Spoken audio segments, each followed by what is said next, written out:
हाँ, तो one tail test दो तरह के, एक अपर टेल और एक लोअर टेल। जब म्यू छोटा है यानी पॉपुलेशन का मीन सैंपल के मीन से छोटा है तो उसको हम बोलते हैं अपर टेल, और जब म्यू बड़ा है तो हम उसको बोलते हैं बच्चों लोअर टेल। ये बात ध्यान रखिए, है ना? नहीं, म्यू बड़ा है तो लोअर टेल ठीक है, और वो अपर टेल करेक्ट है ना? बात यहाँ तक क्लियर होगी बच्चों? अब दूसरा, अगर ये बराबर हो और अल्टरनेटिव हाइपोथेसिस कहती है कि नहीं बराबर नहीं है, तो ऐसे टेस्ट को हम लोग टू टेल्ड टेस्ट कहते हैं। एक बात हम नोटिस कर रहे हैं कि जो भी नल हाइपोथेसिस में माना जा रहा है, अल्टरनेटिव में जस्ट उसका अपोजिट है, इसीलिए अल्टरनेटिव हाइपोथेसिस को हम लोग अपोजिट हाइपोथेसिस भी कहते हैं, नल हाइपोथेसिस। ठीक है, तो बच्चों ये तो रही हमारी हाइपोथेसिस के अंदर टेस्टों की बात। अब ये टेस्ट करेंगे कैसे, इसको भी समझना है, पर उससे पहले एक दो वर्डों को और समझना है।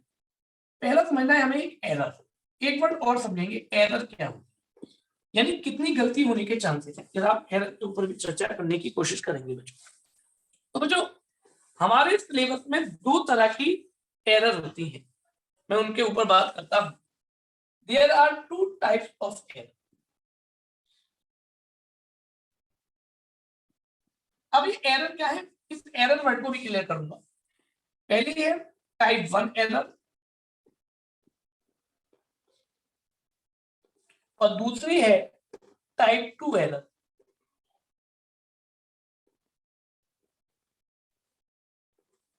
अब टाइप 1 एरर क्या, यार आपने शुरुआत में क्या माना, नल हाइपोथेसिस एच नॉट को ट्रू माना, किधर भी ट्रू है, ठीक है, और आपने कंपैरिजन करते करते करते करते चलते चले गए और आपने बाद में एच नॉट को रिजेक्ट कर दिया।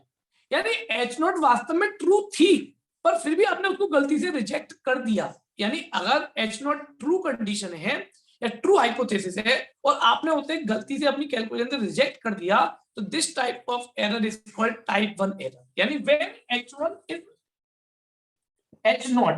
ट्रू, एच नॉट यानी नल हाइपोथेसिस, एरर जो होती है वो सारी नल हाइपोथेसिस के ऊपर ही बनती है, क्योंकि हमने शुरुआत तो नल हाइपोथेसिस से ही की थी। तो एच नॉट अगर ट्रू है and we reject it, rejected का मतलब होता है कि एच नॉट को फॉल्स कह दिया, and we rejected H not, यानी हमने कह दिया कि एच नॉट तो फॉल्स है साहब। तो इस गलती को it is called type 1 error.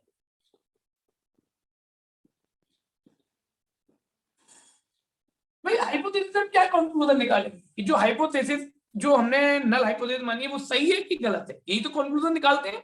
तो अगर वो वास्तव में सही थी और हमने उसको रिजेक्ट कर दिया, यानी हमने उसको फॉल्स बोल दिया, तो इस तरह की गलती को हम लोग टाइप 1 एरर बोलते हैं। और हम यहाँ पर जितना भी पढ़ेंगे अपनी 12th में, वो हम टाइप 1 एरर को ही कंट्रोल करने के लिए पढ़ेंगे बच्चों, ध्यान रखना है ना। दूसरा है when H not is false, ये गलत थी, एंड वी एक्सेप्टेड इट, और हमने इसको एक्सेप्ट कर लिया, यानी हमने कह दिया एच नॉट तो ट्रू है। मेरी बात समझिए, एच नॉट वास्तव में फॉल्स थी, पर हमने अपनी कैलकुलेशन लगाई और हमने कह दिया नहीं था एच नॉट तो ट्रू है। तो इस तरह की जो एरर होती है बच्चों, इसको हम लोग टाइप 2 एरर बोलते हैं, टाइप 2 एरर ये बोलते हैं। हमारे सिलेबस में ये इस तरह के कैलकुलेशन पर हम बात करेंगे, तो जल्दी से नोट करेंगे एक बार फिर से रफ करूंगा।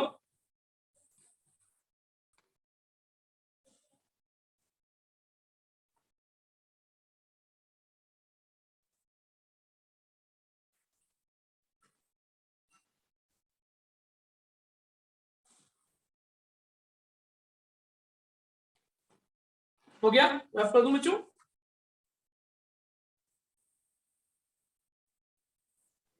कर दो भैया। ठीक, आप लोगों बोलोगे तो मैं इसकी भी एक पीडीएफ बनाकर डाल दूंगा आपको, मतलब नोट्स को लिखकर, अगर लिखते हैं तो मुझे लिखने पड़ेगी थोड़ा सा।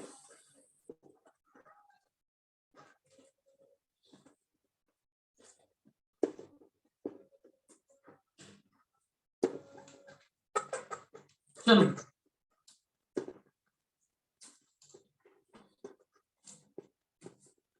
अच्छा, एक और वर्ड की तरफ जाऊंगा, एक और वर्ड की तरफ जाएंगे हम लोग, लेवल ऑफ सिग्निफिकेंस। ये छोटे छोटे वर्डों को समझने को भी बार बार आएंगे। लेवल ऑफ सिग्निफिकेंस किसको बोलते हैं? युवराज कल हमने चर्चा की थी लेवल ऑफ कॉन्फिडेंस, याद है? तो बच्चों लेवल ऑफ कॉन्फिडेंस पर चर्चा की थी, वो क्या था कि भाई 95% कॉन्फिडेंस लेवल, 99% कॉन्फिडेंस लेवल, यानी उस पॉपुलेशन को पूरे को कंटेन करने वाला। दूसरी बात, level of significance just opposite होता है लेवल ऑफ कॉन्फिडेंस का, यानी अगर किसी का लेवल ऑफ कॉन्फिडेंस 99% का है तो उसका लेवल ऑफ सिग्निफिकेंस 1%। अगर किसी का लेवल ऑफ कॉन्फिडेंस, ये क्वेश्चन में इंडिकेटेड होता है, 95% का है तो उसका लेवल ऑफ सिग्निफिकेंस 5% होगा, यानी कुल मिलाकर 1 में से माइनस कर सकता। तो मैं सीधे तौर पर लिखता हूं लेवल ऑफ सिग्निफिकेंस का मतलब क्या है बेटा? It is opposite to level of confidence. It is denoted by alpha. It is denoted by alpha. और अल्फा जो होगा वो 1 माइनस लेवल ऑफ कॉन्फिडेंस। जैसे अगर मान लो आपको 95% का कॉन्फिडेंस लेवल दिया तो अल्फा क्या होगा? अल्फा होगा 1 माइनस 95%, यानी कि 1 minus 95 upon 100, that should be 5 upon 100, यानी कि 5%। ये इसका लेवल ऑफ सिग्निफिकेंस कहलाता है। अल्फा को हम लोग लेवल ऑफ सिग्निफिकेंस कहते हैं। छोटे छोटे वर्ड है जिनका कहीं ना कहीं हमें यूज करना पड़ेगा, ध्यान रखिए। तो मेरी बात ध्यान रखिए, हमारे सिलेबस में दो ही तरह के लेवल ऑफ सिग्निफिकेंस आएंगे बच्चों, 0.05 यानी कि 95% कॉन्फिडेंस लेवल, और एक 0.01 यानी कि 99% कॉन्फिडेंस लेवल। तो हम जनरली हम ये दो थ्योरी पढ़ेंगे। तो अगर if confidence level is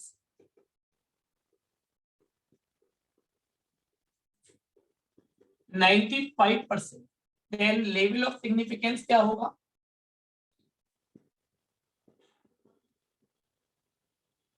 level of significance क्या हो जाएगा बच्चों?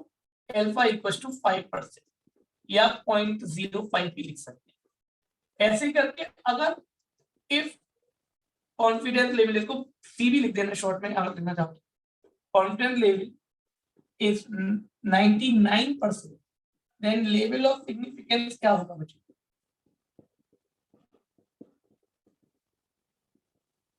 अल्फा जो होगा वो होगा 1%, यानी कि 0.01, ये भी लिख सकते हैं।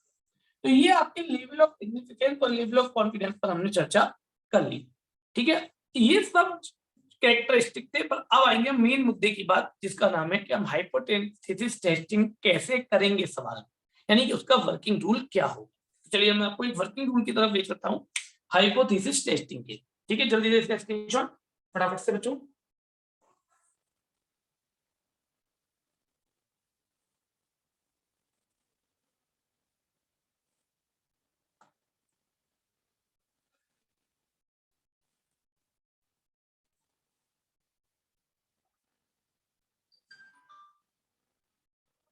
ठीक, तब करूं बच्चों?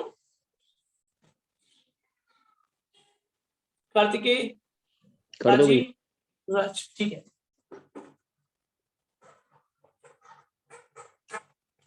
इसका सवाल बेटा 4 नंबर में ही आएगा, ध्यान रखना, बड़ा सवाल होता है, थोड़ा मेहनत का भी होता है, बहुत अच्छी तरह से इसको समझो। देखो बच्चों, अब हम लोग पहुंचे हैं हाइपोथेसिस टेस्टिंग, वर्किंग रूल।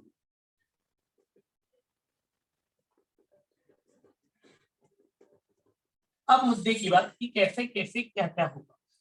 तो देखो बच्चों, 4 स्टेप में काम करेंगे, 4 स्टेप, ठीक है। 4 स्टेप होंगे। नंबर 1, सबसे पहला हमें जो हाइपोथेसिस दे रखी होगी, हम ये पहचानेंगे बच्चों, ये 1 टेल टेस्ट है, ये 2 टेल टेस्ट है। ये आपको गिवन होगा क्वेश्चन के अंदर ऐसे।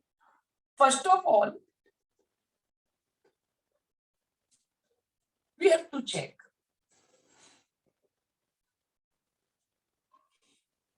इट्स 1 टेल टेस्ट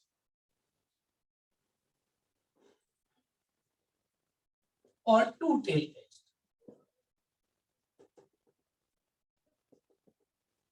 ये वन टेल टेस्ट है कि टू टेल टेस्ट है, हमें ये फर्स्ट ऑफ ऑल पहले ये चेक करना होगा। वो ये कैसे चेक करेंगे? सबको आता है वन टेल टेस्ट या टू टेल टेस्ट? फिर से एक बार लिख दूं, एच नॉट अगर म्यू, मैं देखो सारी बात अभी मैं मीन के लिए कर रहा हूं, है ना, ये मैं लिख रहा हूं और पॉपुलेशन मीन, अभी मैं सारी बातें मीन के लिए कर रहा हूं, ऐसे फिर प्रोपोर्शन के लिए भी करेंगे। अगर म्यू छोटा या बराबर है म्यू नॉट से और एच ए या एच वन ये है, और एच नॉट में म्यू बड़ा या बराबर है म्यू नॉट से, ये क्वेश्चन में लिखा आएगा, आपको परेशान नहीं होना है। तो हम यूज करेंगे, तो हम यूज करेंगे क्या? One tail test. Then we have to use one tail, और अगर एच नॉट ये है और एच ए ये है तो हम यूज करेंगे टू टेल टेस्ट। पहले तो ये पहचानेंगे सबसे पहले सवाल को देखकर कि हमें वन टेल लेना है कि टू टेल लेना है, करेक्ट? ये तय किया पहला स्टेप। अब अगर step number two, step number two के अंदर हम क्या करेंगे? स्टेप नंबर टू के अंदर हम टेस्ट स्टैटिक यानी वैल्यू ऑफ जेड निकालेंगे। इसको हम टेस्ट स्टैटिक्स बोलते हैं, value of Z, value of Z ये निकालेंगे हम लोग टेस्ट स्टैटिक्स के। तो वैल्यू ऑफ जेड के लिए एक सिंपल सा फॉर्मूला हम लोग यूज करेंगे, नॉर्मल डिस्ट्रीब्यूशन में यूज करते थे, X bar minus mu upon sigma upon root N. ये नॉर्मल डिस्ट्रीब्यूशन में भी हम वैल्यू ऑफ जेड निकाला करते थे इस फॉर्मूले से। इस फॉर्मूले का यूज कर इस फॉर्मूले का यूज कर हम सबसे पहले हम लोग म्यू लगा दो, कोई दिक्कत नहीं, म्यू पॉपुलेशन, ठीक है। X bar minus mu upon sigma upon root N, मेरे बेटाओ वेयर एक्स बार तो हो गया आपका सैंपल मीन, म्यू हो गया आपका पॉपुलेशन मीन जो पॉपुलेशन के लिए दिया गया, तीसरा सिग्मा हो गया आपका सैंपल एचडी, और एन हो गया सैंपल साइज। ये क्वेश्चन में लैंग्वेज में मिलेंगे। तो हम सबसे पहले जेड को कैलकुलेट करेंगे क्योंकि सारी चीजें जेड के अकॉर्डिंग ही मिलेंगी।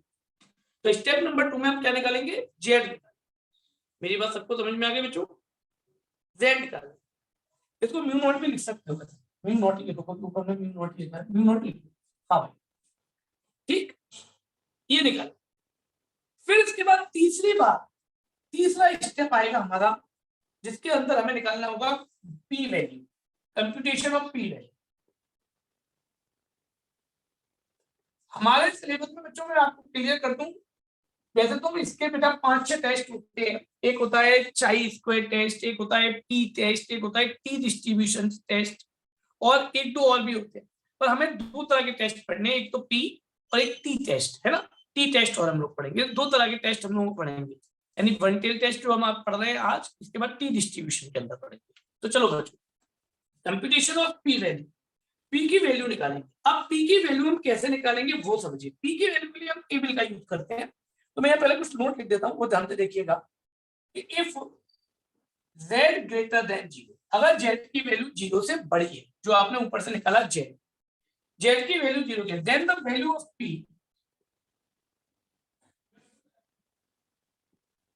p is the value of the area in a value of the area in standard normal curve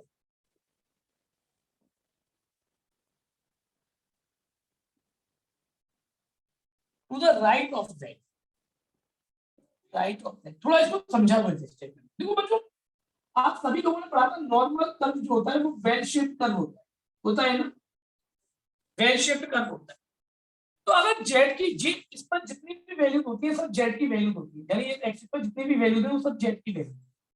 तो अगर जेड पॉजिटिव है तो जेड पॉजिटिव है, मान लो यहाँ पर आ गई जेड की वैल्यू, जेड की वैल्यू आ रही है एग्जांपल के तौर पे मान लो 1 2 कुछ भी आ रही है, तो उसके इधर वाला ज्यादा एरिया, यानी जो भी जेड की वैल्यू आ रही होगी, मेरी बात को ध्यान से सुन लीजिए, उसका हम नॉर्मल डिस्ट्रीब्यूशन वाली टेबल में देखेंगे और उस वैल्यू को 1 में दे, पूरा एरिया 1 है तो 1 में से इस पूरे एरिया को घटा देंगे, तो ये जो वैल्यू आएगी वो हमारी पी की वैल्यू होगी। यानी पी की वैल्यू सही मायने में एरिया की वैल्यू होती है जो हम जेड की हेल्प से निकालते हैं। चलो एक प्रैक्टिकल एग्जांपल मानता हूँ, मान लो कि मैंने जेड की वैल्यू 2.1 कंसीडर कर ली, जेड की वैल्यू 2.1 कंसीडर कर ली, तो पी की वैल्यू क्या आएगी जरा हमें ये देखना है। सबसे पहले तो जीरो से बड़ी है, तो देखिए साहब आप लोग पेज पलटिएगा किताबों में, लास्ट की तरफ एक टेबल दे रखी होगी, मैं बताऊं, मेरे पास वही किताब है, टेबल नंबर है बच्चों, एक टेबल मिल जाएगी नॉर्मल स्टैंडर्ड कर्व की, पेज नंबर 548 पर, जरा निकालना 548 549 बच्चों,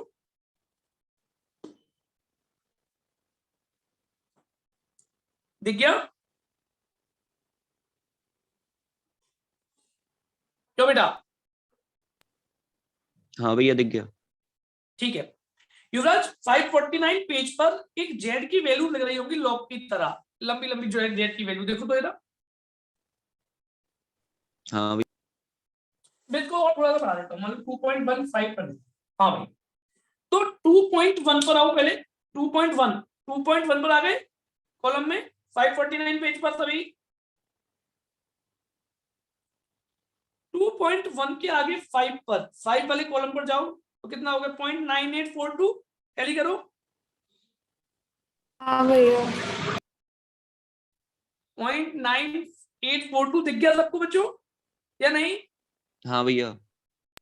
तो ये पूरा एरिया यहाँ तक का मतलब 0.9842 हो गया, तो हमारी जो पी की वैल्यू होगी बच्चों, पी की वैल्यू जो होगी वो 1 माइनस कितनी आई है जेड की वैल्यू बेटा जरा बताओ तो, भैया 0.9842। 0.9842। हाँ तो 0.9842 को इसमें से माइनस किया तो 0.025 है, ये आपकी पी की वैल्यू कह रहे हैं। तो पी की वैल्यू कैसे निकाली फिर से क्लियर कर दूं, अगर जेड पॉजिटिव है तो आप उस टेबल में जाएंगे, उस टेबल में जाकर वहां तक का एरिया की वैल्यू देखेंगे और उसको 1 में से माइनस कर देंगे, 1 में से माइनस कर देंगे। क्लियर हो गया बेटा पी वैल्यू निकालना सबको, पहले जब जेड पॉजिटिव है तो, क्यों बेटा?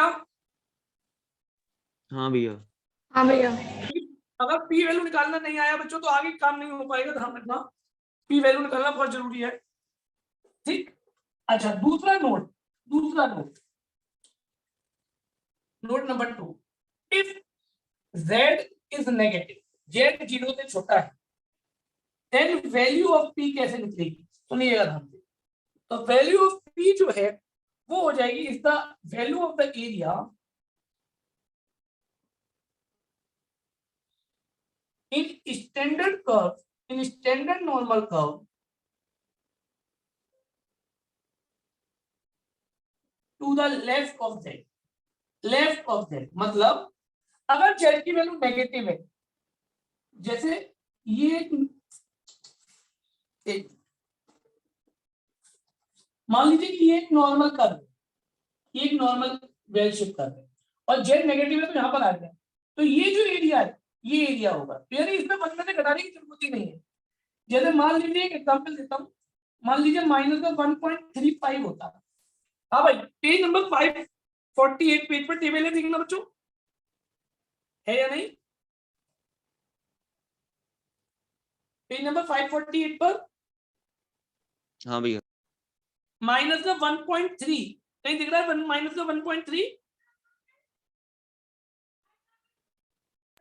हाँ भैया। उसमें उसमें 5 पर आओ तो कितना आ गया 0.0085, हाँ भैया। तो ये एरिया 0.0085 हो गया और आपको इसको किसी में से माइनस करने की जरूरत नहीं है, 0.0885 है ना, 0885, तो आपकी जेड की वैल्यू हो गई 0.0885, ये आपका पी हो गया। तो पी की वैल्यू कैसे निकाली है क्लियर हो रही है, अगर ग्रेटर देन 0 है तो जो भी उस पॉइंट पर एरिया आ रहा होगा उसको 1 में से माइनस करेंगे, और अगर लेस देन नेगेटिव है तो जितना आ रहा होगा उतना का उतना ही हो जाएगा। क्यों बच्चों ये पी की वैल्यू समझ में आ गई या नहीं आ गई? पहले वन टेल टेस्ट के लिए ये है मेरी वन टेल टेस्ट, क्यों जी? ये बात सबको समझ में आएगी तब आगे बढ़ूंगा। प्राची, पास, कार्तिकेय, हाँ भैया आ गई। गुड, क्योंकि इसके बिना आगे काम नहीं हो पाएगा। पेपर को 4 नंबर का सवाल है। ठीक, अब अगर टू टेल टेस्ट है, टू टेल टेस्ट है, टू टेल टेस्ट समझते हैं ये ऐसी वाली कंडीशन का है। तो जो भी आपने वैल्यू ऊपर के एरिया में से पी की निकाली है, ट्वाइस कर देना। Value of P is twice the obtain value of error. Obtain value of error, जो भी ऊपर के एरिया में जो ऊपर आपने निकाला था चेक करके, भाई जेड तो ऐसे ही होगा। बट अगर वन टेल टेस्ट है तो वो वैल्यू हो गई। बट अगर टू टेल टेस्ट है तो उस वैल्यू को हम दुगना करके पी की वैल्यू निकालेंगे। पी की वैल्यू हमारी उसकी दुगनी होगी। ठीक है बच्चों, ये बात समझ में आ भैया गई बोर्ड बच्चों? नहीं दिख रहा नीचे का। ठीक है, मैं उसका सही कर देता हूँ। आप दिख रहा है सबको बच्चों? हाँ भैया। तो जो ऊपर वैल्यू निकली होगी उसका दुगना कर देंगे अगर टू टेल टेस्ट होगा। तो ध्यान रखना, अगर टू टेल टेस्ट होगा, वन टेल टेस्ट में तो वही का वही रहेगा, पर टू टेल टेस्ट में तो दुगना हो जाए। ठीक, ये आपका तीसरा स्टेप हो गया पी की वैल्यू निकालना। अब मैं आता हूँ चौथे स्टेप पर, जो लास्ट स्टेप है इसका। जल्दी से नोट करिए। हाँ गौरांग, समझ में आ रहा है? अरे गौरांग, ये वही घूमने निकल गया लड़का। हाँ ये थोड़ा थोड़ा तो आ रहा है, करने के साथ पता चलेगा। अभी एक एग्जाम्पल करेंगे। तू तो नारायण दूसरी बार पढ़ा है, तुमने तो स्कूल में ही पढ़ा है।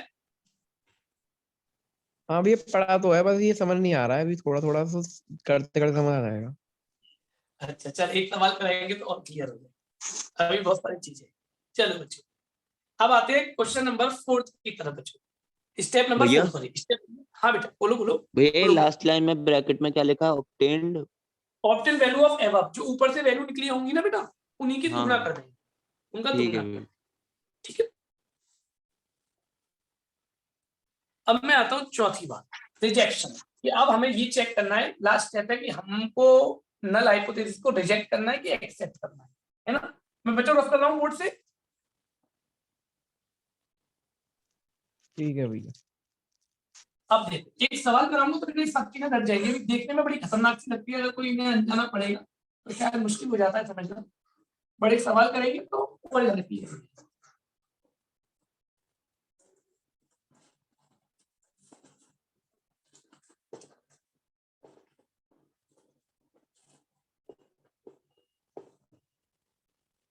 चलो, अब चौथा स्टेप, रिजेक्शन। रिजेक्शन करना है कि नहीं करना? रिजेक्शन, ठीक है। अब रिजेक्शन रूल्स लीजिए। पहली बात, इफ पी की वैल्यू, जो आपने पी वैल्यू अभी अभी तीसरे स्टेप में निकाली, अगर वो less than equals to alpha है। अल्फा आपको क्वेश्चन में देगा कि साहब 95% कॉन्फिडेंस लेवल है कि 99% कॉन्फिडेंस लेवल है, वो आपको देगा। तो अगर P value less than equals to alpha है तो हम एच नॉट को रिजेक्ट कर देंगे। एच नॉट रिजेक्टेड, यानी कि हमने जो हाइपोथेसिस मानी थी नल हाइपोथेसिस, वो गलत है। अल्फा गिवन होगा, alpha is given in question. आपको टेंशन नहीं लेनी बिल्कुल भी, अल्फा 100% गिवन। नंबर दूसरी बात, इस P value is greater than alpha, अगर पी वैल्यू अल्फा की वैल्यू से बड़ी है तो हमारा एच नॉट एक्सेप्टेड हो जाए, यानी हमारी हाइपोथेसिस एक्सेप्टेड हो जाए। ये बात ध्यान रखिए, ये हमारा रिजेक्शन रूल कहलाता है। करेक्ट, ये हमारा क्या कहलाएगा? Rejection rule. इस बात को ध्यान से जरा एक बार देख लीजिए। ठीक है, जल्दी से नोट करेंगे। अच्छा, कभी कभी इसमें स्टेप और पूछा जाएगा, critical value approach. Critical value approach अभी मैं इसको लिखा रहा हूं, इसको समझेंगे अभी बात। क्रिटिकल वैल्यू अप्रोच मतलब जो हमने रिजेक्ट किया इसको एक्सप्लेन करना होता है बच्चों। तो हम कैसे एक्सप्लेन करते हैं, ध्यान से सुन लीजिएगा।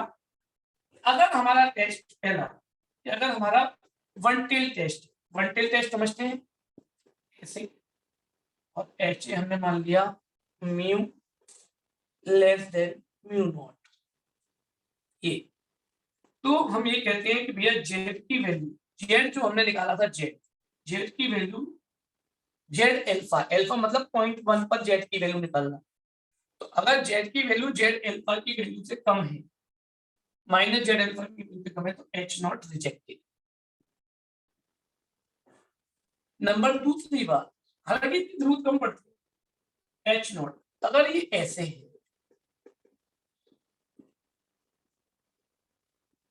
तो हम कहते हैं जेड की वैल्यू अगर जेड एल्फा की वैल्यू से बड़ी या बराबर है तो अभी एच नॉट रिजेक्टेड। इस बात को थोड़ा मैं एक एग्जांपल से समझू। और तीसरी बात बच्चों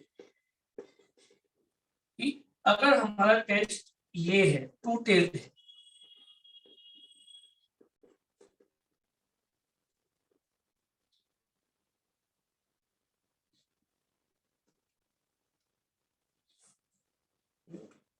नोट है, तो उस केस में हम कहेंगे जेड की value minus Z alpha by 2 से छोटी, या जेड की वैल्यू जेड एल्फा बाई 2 से अगर बड़ी या बराबर है तो एच नॉट रिजेक्टेड। इसको मैं एक एग्जांपल से समझाऊं तो ज्यादा बेहतर लगेगा, क्योंकि जेड की वैल्यू निकालने के बाद ही क्लियर हो पाएगा। जल्दी से इसको नोट करिए। अब मैं आपको एक सवाल के थ्रू जो अभी मैंने वर्किंग रूल लिखाया है उसको अप्लाई करना